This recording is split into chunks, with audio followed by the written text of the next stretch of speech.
Billiard. I got so much motherfucking design on right now. Break it down, bring it back, make it clap. I got 3 old thoughts, new block, where that thing. Bitches on my line, and you know they come straight. Hold up, what it not, 45, scope it cash like whoa. High. Assalamualaikum warahmatullahi wabarakatuh. Perkenalkan, nama saya Nur Fahmi dari KSF Prodi Keperawatan, Fakultas Ilmu Kesehatan, Universitas Muhammadiyah Gorontalo. Baik, di sini saya akan menjelaskan sistem peredaran darah pada manusia. Tubuh manusia memiliki sistem peredaran darah yang berperan untuk mengalirkan nutrisi dan oksigen ke seluruh bagian tubuh. Sistem darah manusia tersusun atas organ-organ yang berperan dalam pengangkutan darah di dalam tubuh. Adapun organ penyusun sistem peredaran darah pada manusia meliputi jantung, pembuluh darah, dan darah. Yang pertama, jantung. Jantung merupakan organ vital di tubuh manusia yang bertugas sebagai pemompa darah ke seluruh tubuh. Organ ini terletak di antara paru-paru di tengah dada. Di tengah dada, tepatnya bagian belakang sisi kiri tulang belakang. Jantung memiliki ukuran yang sedikit lebih besar dari kepala tangan. Jantung pada tubuh kita terdiri dari empat ruang, yaitu atrium kiri, ventrikel kiri, atrium kanan, ventrikel kanan. Kemudian pada jantung terdiri dari aorta, arteri pulmonalis, vena cava superior, dan vena cava inferior. Jantung terdapat sekat jantung yang disebut dengan septum. Septum memisahkan bagian kiri dan kanan ruang jantung. Yang pertama, septum atriovesicularis, pemisah atrium dan ventrikel. Yang kedua, septum intraventricularis, pemisah ventrikel kiri dan kanan. Yang ketiga, septum pemisah atrium kiri dan kanan. Selain sekat jantung, terdapat juga katup jantung, yaitu vaula. Vaula memisahkan bagian ruang atas atrium dan bawah ventrikel ruang jantung. Fungsi menjaga agar dapat dalam ventrikel tidak kembali lagi ke atrium. Yang pertama, vaula sifonalis. Yang kedua, vaula bicuspidales. Yang ketiga, vaula tricuspidales. Penggerakan darah dalam jantung terdapat, yaitu sistolis, terjadi saat bilik jantung mengucuk dan darah terdorong keluar.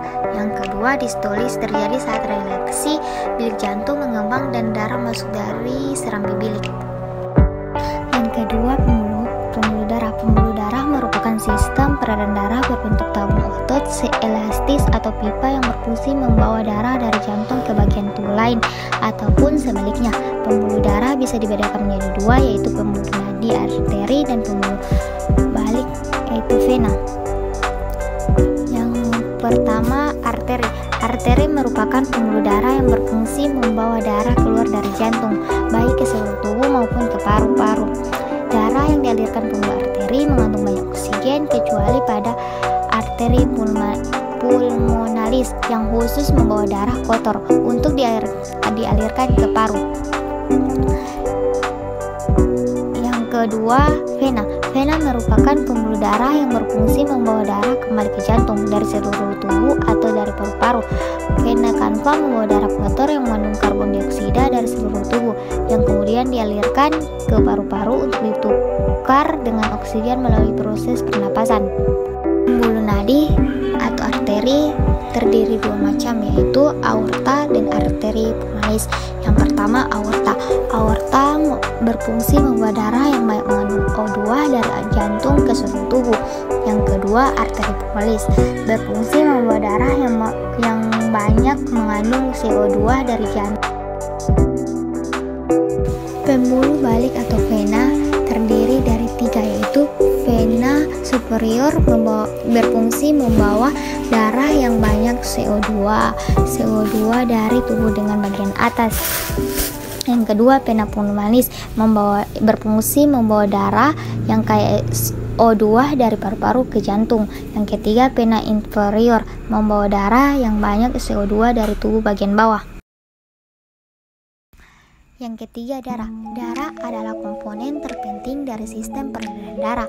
Darah memiliki fungsi sebagai pembawa nutrisi, oksigen, hormon, antibodi, serta berbagai zat lainnya dari dan ke seluruh tubuh. Darah manusia terdiri dari beberapa bagian yang putih, plasma darah, dan sel-sel darah.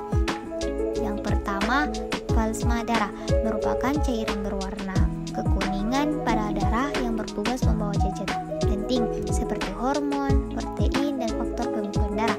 Yang kedua, sel darah merah, eritrosit, sebagai pembawa oksigen dan karbon dioksida. Yang ketiga, sel darah putih, leukosit, membantu mempertahankan tubuh dari infeksi virus, kuman, jamur, dan parasit.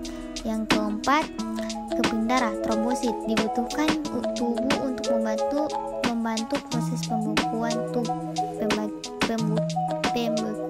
darah. Dalam sistem peredaran darah, manusia adalah peredaran darah tertutup karena darah mengalir di dalam pembuluh darah. Peredaran darah manusia disebut sistem peredaran darah ganda karena darah melewati jantung 2 kali. Dalam satu kali peredaran darah terdiri atas peredaran darah kecil dan peredaran darah besar. Peredaran darah kecil, sistem peredaran darah kecil sering juga disebut dengan peredaran darah pulmonal. Jadi peredaran darah kecil bekerja dari jantung ke paru-paru lalu kembali lagi ke jantung. Sedangkan sistem peredaran darah besar dikenal juga dengan nama peredaran darah sistematik. Jadi peredaran darah besar bekerja dari jantung ke seluruh tubuh kemudian kembali lagi ke jantung. Baik, proses peredaran darah saat partikel kanan mengucup darah yang mengandung banyak karbon dioksida dipompa dari partikel kanan melalui arteri pulmonalis ke paru-paru kiri dan paru-paru kanan, dan di paru-paru terjadi pertukaran karbon dioksida dan oksigen sehingga darah menjadi kaya akan oksigen dan akan dibawa kembali ke jantung melalui vena pulmonalis sehingga darah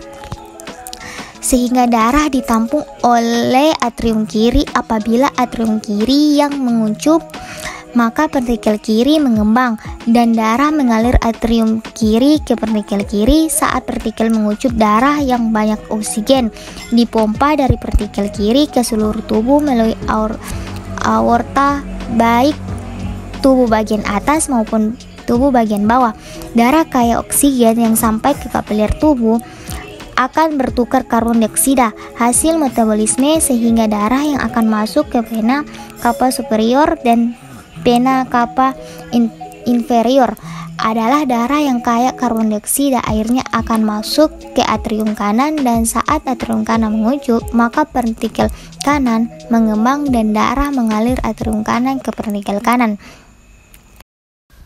Dalam sistem peredaran darah kecil maupun besar terjadi secara bersamaan karena saat jantung kontraksi, atrium dan partikel mengembang serta mengucup serta bergantian. Sekian dari saya. Wassalamualaikum warahmatullahi wabarakatuh.